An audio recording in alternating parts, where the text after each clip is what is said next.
Provokasi.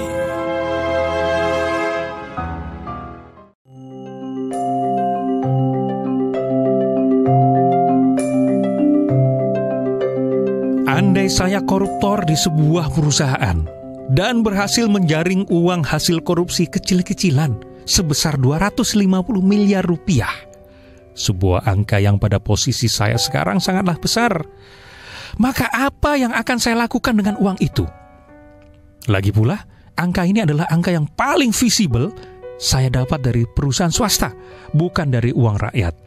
Sebentar, saya kasih tahu dulu cara saya korupsi ya. Markup anggaran proyek dan menyiapkan bukti-bukti pendukung yang saya rekayasa. Markup pengadaan barang, meminta komisi dari para vendor dan supplier yang memasukkan barang atau mendapatkan pekerjaan dari perusahaan tempat saya bekerja. Memperlama proses kerja agar diberikan uang pelicin.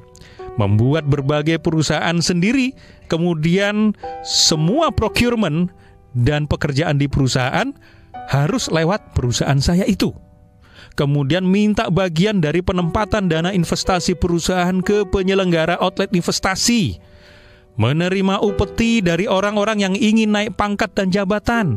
Minta komisi kepada pihak pembeli atas penjualan aset-aset perusahaan seperti tanah, mobil, bangunan, dan sebagainya. Dan sederet modus operandi lainnya, baik yang konvensional maupun yang super canggih. Baik yang nyata-nyata maupun terselubung. Uang 250 miliar itu akan saya gunakan untuk membeli rumah seharga 20 miliar, membeli tanah dan properti lain untuk disewakan dan menjadi pasif income saya. Dan kemudian membeli kendaraan-kendaraan kelas atas sebesar kira-kira 5 miliar untuk mendongkrak derajat dan martabat saya. Kemudian memperganteng penampilan saya sehari-hari dengan pakaian bermerek dan mahal sehingga lebih mentereng dan keren. Mulai bergaul di kalangan sosialita agar semakin dipandang. Tidak lupa melakukan spiritual money laundering dengan menyumbang sebagian harta ke masjid dan panti-panti asuhan. Kemudian melakukan risk management dengan mengalokasikan premi kira-kira 50 miliar untuk proses hukum dan biaya hidup di lembaga permasyarakatan untuk mengantisipasi jika suatu saat saya tertangkap. Itulah visi saya yang saya sadari terlalu sederhana, bersahaja, dan kampungan bagi korps koruptor. Cukup bahagiakah saya dengan keadaan itu nantinya? Saya juga tidak yakin.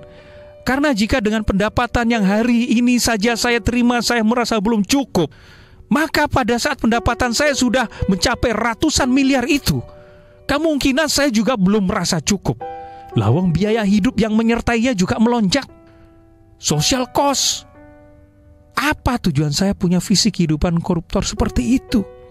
Supaya saya merasa enak, hidup di tengah lantai dan perabot kinclong, disiapkan segala kebutuhan oleh para pembantu saya, supaya saya merasa enak, dianggap, dihormati, di-VIP-kan, dan disanjung-sanjung oleh orang-orang. Supaya saya merasa enak, tidak perlu repot-repot lagi bekerja yang bikin capek. Supaya saya merasa enak, bisa jalan-jalan semaunya, makan enak semaunya. Supaya saya merasa enak, merasa selamanya. Sebentar, apa iya selamanya? Bagaimana kalau seluruh makanan sudah pernah saya cicipi? Bagaimana kalau seluruh tempat sudah pernah saya kunjungi? Bagaimana kalau seluruh kendaraan sudah pernah saya tumpangi? Apa iya saya masih merasa enak yang sama? Jadi semua itu hanya untuk memenuhi kepuasan jasmani dan emosi semata. Bagaimana dengan kepuasan rohani? Saya belum memperhitungkan betapa malu dan terpukulnya jiwa ibu dan istri saya begitu saya dipenjara. Masyarakat mencibir mereka. Saya belum memperhitungkan jika saya dipenjara, saya tidak dapat menemani ibu saya di saat-saat akhir usianya. Saya belum memperhitungkan efek kepada anak-anak saya nantinya ketika mereka ke sekolah atau kemanapun mereka pergi. Kenikmatan buat saya harus dibayar dengan kesengsaraan kepada orang-orang yang saya kasihi.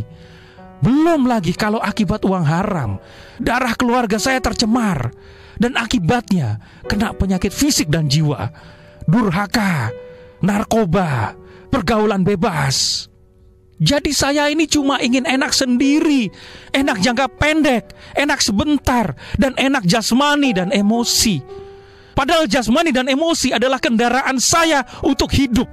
Ibarat kata, saya mencari uang cuma buat mengurusi dan mempercantik kendaraan saya. Tapi lupa, kendaraan saya itu mau saya bawa, mengantarkan saya kemana.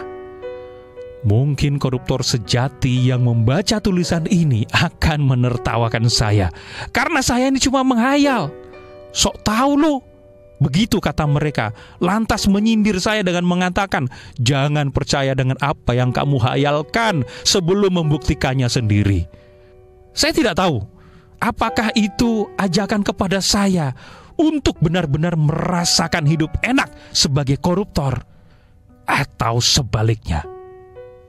Saya Prasetya M. Brata untuk Indonesia. Demikian provokasi hari ini untuk Anda dari Prasetya M. Brata, sang mind provocator dan penulis buku bestseller Provokasi.